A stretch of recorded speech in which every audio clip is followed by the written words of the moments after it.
ma'asyiral muslimin wal muslimat, jamaah sholat maghrib Masjid Al-Barkah yang kami hormati, rahimani wa rahimakumullah. Alhamdulillah, yang pertama kita bersyukur kepada Allah Subhanahu wa taala di sore atau malam yang sejuk ini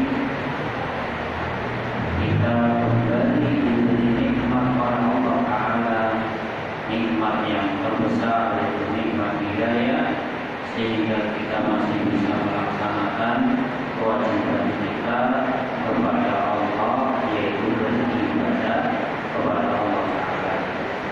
Semoga semua aktivitas kita bisa menjadi ibadah yang akan kita dapatkan pahalanya pada yaumul qiyamah. Salawat serta salam semoga senantiasa terlimpah kepada Rasulullah Sallallahu Alaihi Wasallam beserta keluarganya, para sahabatnya, dan para pengikutnya.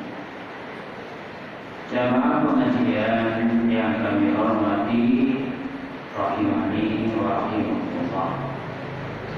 Kita akan melanjutkan pembahasan penjelasan dari hadis-hadis yang ada di kitab Bulughul Maram, yang mana kita mengambil atau membesarkan atau mengambil faedah-faedah yang disebutkan di dalam kitab Tauhidul Ahkam min Bulughul Maram.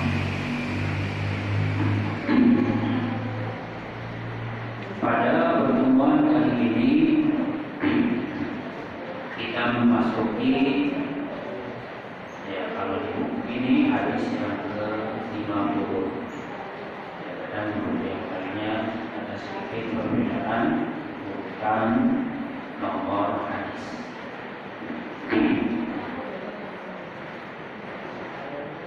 Pada hadis yang ke-50 ini yaitu dari sahabat Anas. Bismillahirrahmanirrahim. Wa an Anasin radhiyallahu anhu. Dari sahabat Anas, semoga Allah meridhoinya, qala, ia berkata, itu sahabat Anas menceritakan atau menyebutkan, Rohan Nabiyyu sallallahu alaihi wasallam rajulan. Rasulullah sallallahu alaihi wasallam pernah melihat seorang laki-laki, wa fi qadamihi mislu dhufri lam yusibul ma. Seorang laki-laki yang di telapak kakinya ada seperti seluas kuku yang tidak terkena air. Ya, ini kita masih tentang pembahasan sunnah-sunnahnya. Sehingga di sini berkaitan dengan tentang amalan atau aktivitas wudu. Nabi kita Muhammad SAW pernah melihat ada seorang laki-laki yang dia sudah berwudu, ya,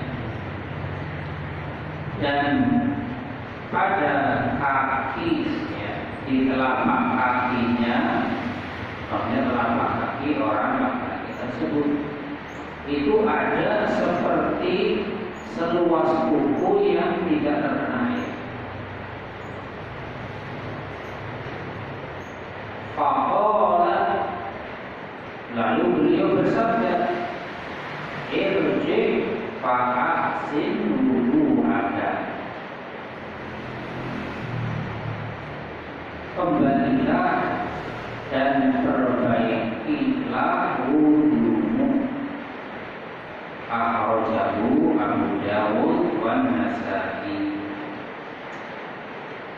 Hadis ini diriwayatkan oleh Imam Abu Dawud dan juga Imam An-Nasai. Dan dalam hadis ini secara umum disebutkan al-hadis hasan ma'a anna ulama akhtalafu fi sihhati. Dalam hadis ini adalah hadis hasan yang meskipun di sana ada perbedaan pendapat dari para ulama tentang kesohihan hadis.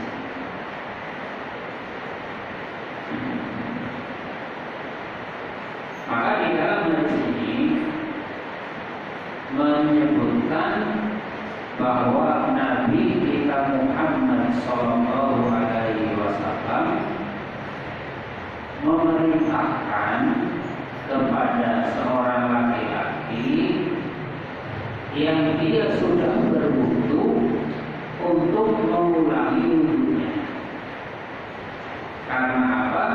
Karena ternyata pada telapak kakinya itu masih ada bagian yang tidak tersentuh air, yaitu yang luasnya gambarannya seluas kuku. Ya, kita tahu kuku ya, ini kuku berarti kan kecil ya, ada sedikit gitu pada telapak kakinya yang tidak tersentuh air.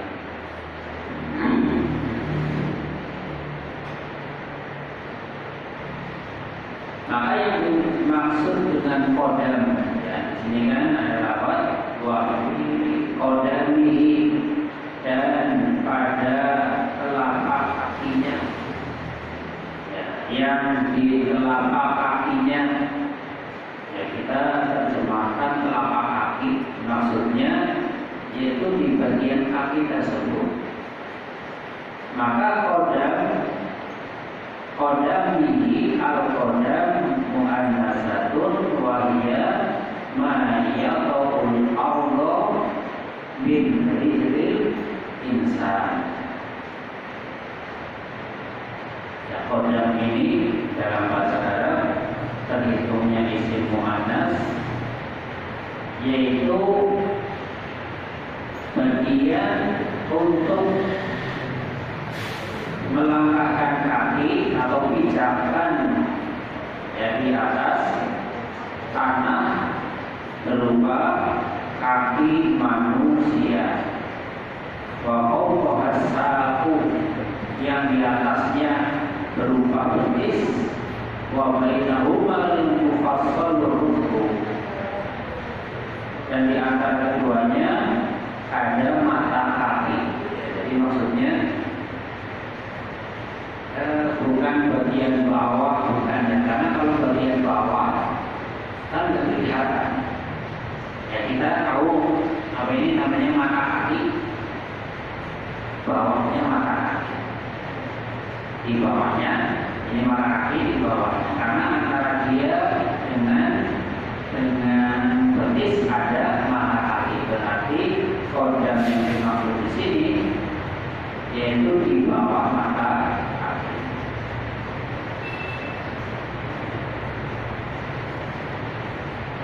Ya, sehingga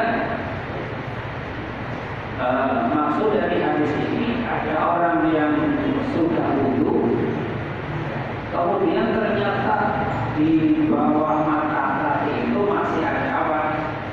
Seluas ya, kuku ya, mungkin segini ya, seluas kuku yang masih kering karena apa? Karena belum tersentuh air. Apa ada orang wudu seperti itu? Kadang ada, karena saking namanya wudhunya atau maksudnya wudhunya itu kaki cuma sudah dari apa?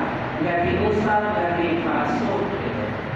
Ini juga rawan ya, rawan di bagian itu menjadi tidak tersentuh air atau masih kering.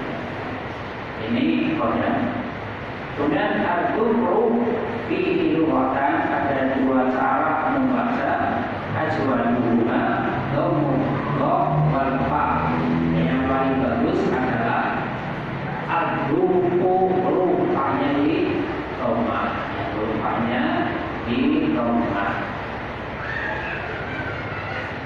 Jamaknya adalah al-farun, al-dukuru atau dukurun atau dukurun.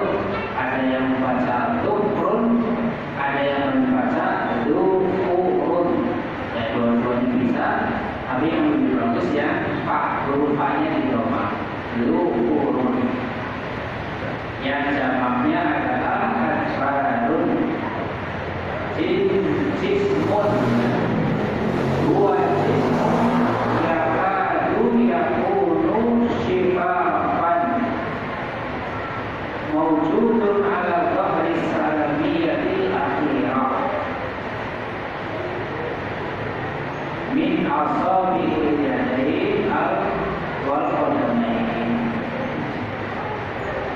Jadi yang dimaksud al-dukru atau al-dukuru yaitu materi tipis yang berada di atas ruas jari paling ujung. Ya ini di atas ruas jari paling ujung pada jari tangan dan juga jari kaki. Jika simpelnya saja al-dukru atau al-dukuru artinya kuku ya, karena ruas jari yang paling atas dia berupa materi tipis. Sehingga yang dimaksud dengan hadis tadi yaitu mislul dukuri atau mislul dukuri itu semisal seluas kuku ya. Hukumnya kalau segini besar apa kecil menurut kita. Di bawah mata kaki ada bagian seluas kuku yang tidak terkena air, menjadikan wudhunya tidak sah. Ya, sampai-sampai Nabi kita memerintahkan untuk mengulangi. Bahkan di dalam riwayat lain Nabi kita Muhammad Sallallahu Alaihi Wasallam ya, sampai mengatakan wailun lil aqabi minan nar, neraka wail untuk tumit-tumit ya, atau untuk akob itu yang tadi yaitu mata kaki atau bagian di bawah mata kaki yang tidak terkena air. Jadi diancam dengan apa? Diancam dengan wail, yaitu neraka wail. Ini menunjukkan bahwasannya perkara ini tidak boleh diremehkan. Perkara wudhu tidak boleh diremehkan. Kenapa? Karena kalau wudhunya nggak sah, malah apa? Itu sudah sampai sholat ternyata apa? Tidak sah. Karena sahnya sholat itu harus diawali dengan sahnya wudhu. Jika kalau wudhunya nggak sah, otomatis sholatnya tidak sah. Ya, sehingga jangan beranggapan kalau ini cuma segini. Nabi kita sedang memberikan satu gambaran, jangan meremehkan meskipun sedikit. Ya, meskipun sedikit, kemudian dianggap ini nggak apa-apa, cuma 1 titik, cuma 1 senti misalnya, atau setengah senti. Nggak ada istilah berapapun, tapi yang jelas kalau ada bagian yang harus dibasuh kok nggak terbasuh, menjadikan wudhunya tidak sah. Kalau wudhunya tidak sah, otomatis sholatnya juga tidak sah. Kita sudah capek-capek sholat, ternyata nanti dianggap sholatnya kosong, tidak diganti dengan pahala di sisi Allah Subhanahu wa Ta'ala. Lam yusibul ma, tidak tersentuh air. Al-makna aqta'ahul ma falam yasil ilaihi. Bagian tersebut menjadi tidak tersentuh air itu karena lalai dalam pemanfaatan air.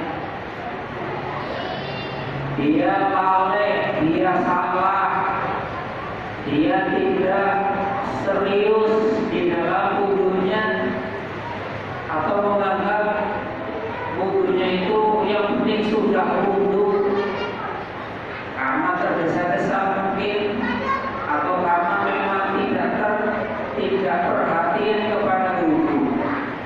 Ini mana lam yusul ma, lalai dalam memanfaatkan air sehingga air tidak mengalir di atasnya, apalagi di bagian bawah mata kaki. Kita tahu mata kaki kan agak apa, menonjol gitu ya. Ya mata kaki kalau bahasa Jawanya nopo pelok itu kan agak menonjol. Yang namanya menonjol berarti bagian bawahnya ada, di bagian bawahnya yang punya peluang tidak tersentuh air kalau tidak diusap atau dibasuh dengan serius. Kalau tangannya tidak ikut aktif, apalagi cuma digerujuk pakai sanjuran gitu ya, itu alamat bahwa mata kaki itu terkena air. Ini bisa menyebabkan tubuhnya tidak satu, kan hanya itu diancam Nabi walaupun dimakobi binana celaka ya, mata kaki dari api neraka. Itulah gambaran kosakata yang ada di dalam hadis tersebut. Kita lihat faidah-faidah yang bisa diambil dari hadis ini. Ma yukhadu minal hadis, pelajaran-pelajaran yang bisa diambil dari hadis ini. Kita ulangi makna dari hadisnya. Rasulullah Shallallahu Alaihi Wasallam pernah melihat seorang laki-laki yang di telapak kakinya ada seperti seluas tubuh yang tidak terkena air. Beliau bersabda, kembalilah dan perbaiki wudu. Jadi kita lihat faedah-faedah dari hadis ini. Awalan, yang pertama, wujubu ta'mimi a'dha'il wudu'i, wajibnya meratakan air ke seluruh anggota wudu. Ya, ini hukumnya wajib meratakan air ke anggota wudu yang memang wajib untuk dibasuh atau diusap.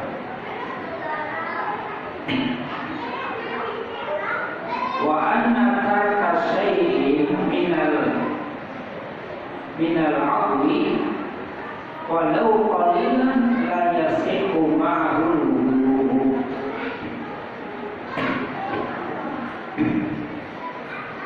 Meskipun hanya sedikit yang tidak terkena air, maka wudunya tidak sah.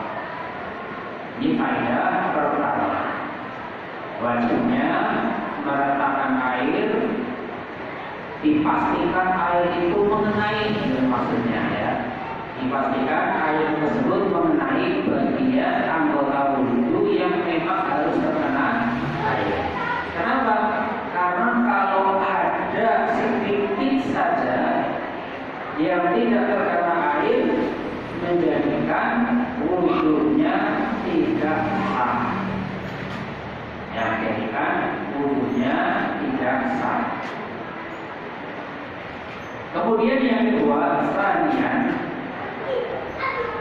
masyru'iyatu ihsanil wudu'i